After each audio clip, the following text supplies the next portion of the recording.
Tapi kalau di Indonesia ini rata-rata perempuan juga bekerja. Bahkan kadang-kadang kebalik. Ini kerja perempuan, suaminya main HP aja di rumah.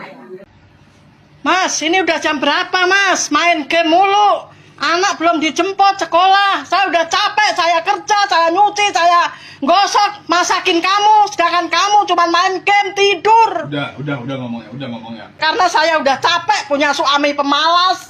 Nggak mau kerja, maunya cuma makan, tidur, main game. Ya, itu kewajiban. Kesel saya, Mas. Capek. Itu kewajiban kamu. Kamu masak itu kewajiban kamu. Kewajiban sebagai istri. Ya kewajiban saya, tapi seorang laki harusnya kerja, nggak main game mulu. Kalau tahu seperti ini, saya balikin untuk orang tua kamu ya. Ya kalau tahu saya juga nggak mau dapetin abang suami seperti ini. Ya udah dah, kamu bisa ceraikan lah. Kamu bisa ceraikan, saya balikin untuk orang tua kamu. Iya nggak apa-apa. Udah main HP, main game online, main judi, males lagi.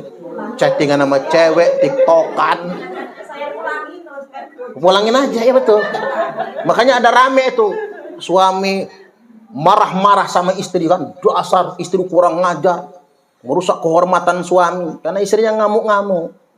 Udah capek masak, capek nyuci, capek ngurusin anak, ngerumat suami, nyari duit. Kerjaan suaminya cuma main HP, TikTok sama game online. Hanya ribut. Apa kata suaminya? Saya cerai kamu. Ya udah ceraiin aja. Siapa yang tahan punya suami kayak gitu? Betul nggak kira-kira? Lantas kemudian si suami ngeles. Itu kan masak nyuci kerjaan istri. Salah. Menurut syariat Islam, masak bukan kewajiban istri. Masak itu kewajiban suami.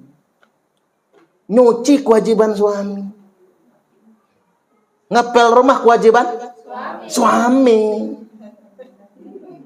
Ngerumat anak kewajiban suami. Nyari duit kewajiban suami. Membiayai sekolah anak kewajiban suami. Ini hukum Islam. Enggak usah pakai tetapi, memang kewajiban. Enggak usah pakai tetapi. Ibu-ibu harus paham dulu. Masak di dapur itu, dapur, sumur, kasur. Nah, kasurnya aja yang bukan, itu memang kewajiban istri ya. Yang dapur, sumur, bolak-balik itu kewajiban suami. Maka suami yang benar, dia akan mencari asisten rumah tangga. Lalu dia gaji asisten rumah tangga itu. Apa kata suami? Mah, karena papa tidak mampu masak dewek, tidak mampu nyuci dewek, tidak mampu ngurumat anak dewek, maka papa cari 2 karyawan. 1 tukang masak nyuci gosok, tukang ngepel, 1 tukang ngurusin anak. Digaji oleh suami. Itu yang benar. Itulah yang terjadi di Arab Saudi. Orang Arab nyari asisten rumah tangga, diangkut dari Indonesia. Namanya TKW gitu. Orang Arab ngerti betul. Nah, andai kata sepakat suami istri, ternyata nggak usah pakai asisten rumah tangga, nggak usah pakai babysitter, kata si mamah, si istri, biar mamah yang masak ngepel gosok, biar mamah yang ngurusin anak. Nah, maka kata suami, berarti gaji babysitter dan gaji ART untuk mamah aja. Itu yang benar, itu syariat. Misalnya gaji ART 2 juta, gaji babysitter 2 juta, 4 juta, gaji, bukan nafkah, gaji buat bini. Itu yang benar. Lain soal kalau suami nggak mampu. Kalau suami nggak mampu, ya kompromi. Maaf ya mah, saya gaji ART nggak bisa, gaji babysitter nggak bisa, bayar mamah juga nggak bisa.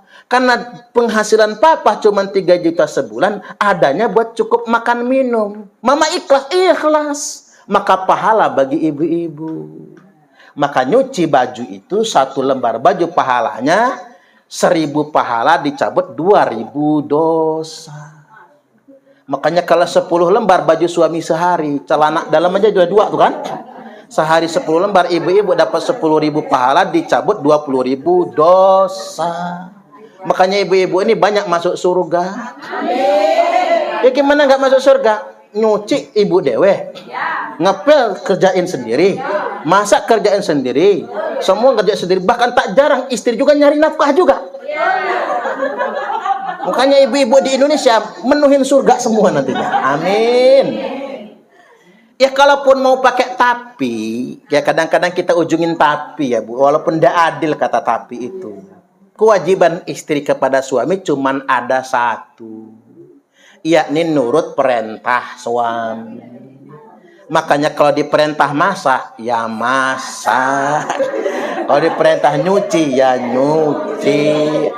Gegoh-gawoh Pak Ustadz. Sami mawon podoai. Tapi sebetulnya ndak juga. Aslinya memang kewajiban suami. Makanya kalau suami-suami tahu diri, Bu, satu, dia akan bayar asisten rumah tangga. Dia cari babysitter. Ingat ibu-ibu yang sudah punya cucung? Halo? Jangan mau jadi babysitter cucungnya. Enak aja elu. Udah anaknya bikin repot. Betul nggak kira-kira? Ketiban dia beranak-anak, dia diurusin sama kita juga. Enak kalau tahu terima kasih. Ya nggak Bu? Mana punya mantu pelit. Sengsara sudah. Jangan mau jadi babysitter. Kecuali ngebantu bener, tapi ya anak juga harus tahu diri. Jadi jangan sampai kemudian kalau anak-anak yang tahu diri Bu, nggak mau menjadikan orang tuanya sebagai babysitter anak. Ya suruh istirahat dulu dong orang tua, ikut pengajian Al-Ahmad, gara-gara ngurusin cucu nggak pernah ikut pengajian jadinya. Kapan lagi hidup ini mau sama kayak orang-orang, kan begitu? Ya nggak Bu? Pensiun dulu geh. Nah ini harus paham.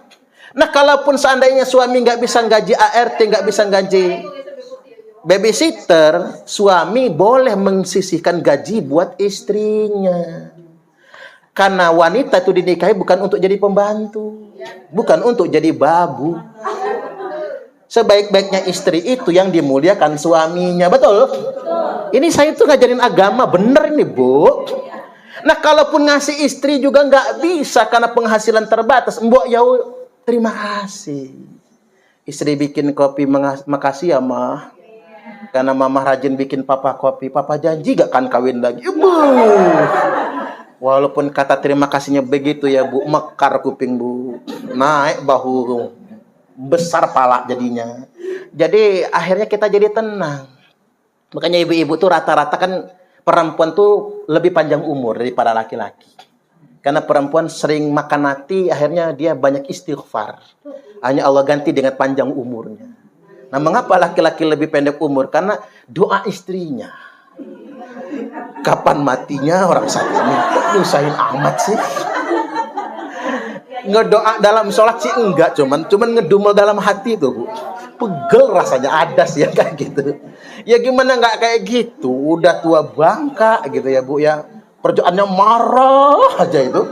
Apa aja dimarah? Kan di dalam hati kan adalah terbersit kapan matinya orang satu ini.